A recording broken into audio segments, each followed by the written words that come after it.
En vérité, le problème qui s'est passé dès le départ, c'est qu'ils demandaient à ce que les projets soient bouclés 3 années à l'avance. Aucun théâtre, ou 2 années à l'avance, exactement à peu près, il faudrait repointer la chose, mais aucun théâtre, aucun petit lieu ne peut prévoir 2 ans à l'avance ce qu'il va faire. Parce qu'on n'a pas cette visibilité-là. On est des toutes petites entreprises, entre guillemets. Donc, automatiquement, 2 ans à l'avance, on ne peut pas savoir ce qu'on va faire, on ne peut pas tout prévoir.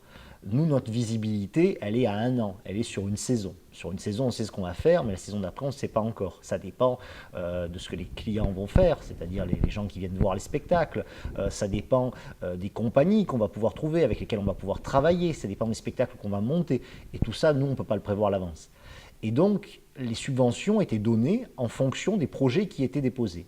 Sauf que vu qu'on ne pouvait pas savoir 2 ans à l'avance ce qu'on allait faire, automatiquement, on ne pouvait pas déposer de projet. Donc, il y a eu, tous les petits lieux n'ont pas été subventionnés dans le cadre de Marseille, capitale européenne de la culture. Ceux qui ont été subventionnés, ce sont les gros lieux, ceux qui ont cette visibilité possible, parce qu'ils savent qu'ils ont déjà un certain montant de subventions qui leur est alloué chaque année dans le terme du fonctionnement. Ils savent que ce sont des scènes importantes. Il y a une scène nationale à Marseille, mais il y a aussi un très gros théâtre qui s'appelle le Théâtre du Gymnase, et qui est aussi le même directeur, c'est celui aussi du Jeu de Paume à Aix. Donc, automatiquement, c'est plus facile de présenter quelque chose quand on a déjà 2 très gros lieux sous la main.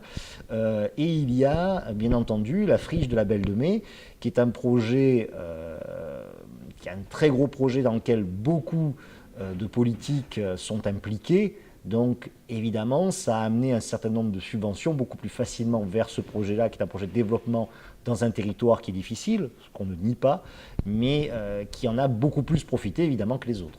Les autres théâtres, il y en a qui ont vraiment souffert, puisqu'il y en a un qui a fermé. Le Creuset des Arts a fermé au début de l'année 2013. Les autres théâtres ont souffert, que ce soit mon collègue de l'Antidote, ils en ont vraiment bavé, pour être très honnête. Et tous, on va dire de manière générale, que ce soit le Divaglo, que ce soit la Grande Comédie, que ce soit tout le monde, on a subi ce